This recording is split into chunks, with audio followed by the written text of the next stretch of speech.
ღაზის სექტორში ისრაელის სარაკეტო თავდასხმებს 50 ადამიანის სიცოცხლე ემსხვერპლა. მათი უმრავლესობა ქალები და ბავშვები იყვნენ.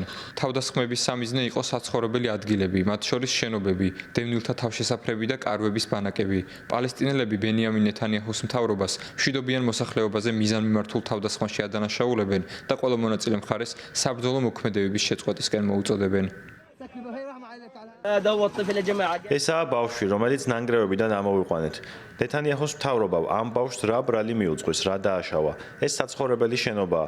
ღარიბი ხალხი ვართ. ჩვენ უბრალოდ ჭამა, მუშაობა და ძილი გვჭირდება. დავიღალეთ. ნეთანიაჰუსა და ჰამასის მთავრობებო, დავიღალეთ.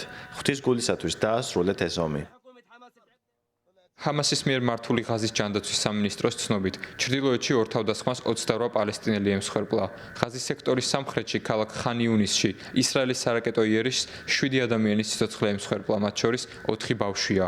გაირო აცხადებს, რომ ღაზის სექტორში მედიკამენტები და საკვები კრიტიკულად დაბალ დონეს აღწევს და ჰუმანიტარული დახმარების ოპერაციას ვერ ახორციელებენ ისრაელის მიერ ღაზის ბლოკადის გამო.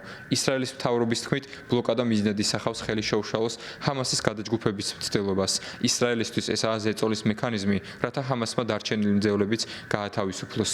უფლებადამცველები აცხადებენ, რომ ეს ომის დანაშაულია. გაეროს ჰუმანიტარული ოფისი მოუწოდებს მსოფლიო ლიდერებს დაიწყონ ისრაელზე ზეწოლა, რათა დაუშვან ღაზის სექტორისთვის დახმარების მიწოდება.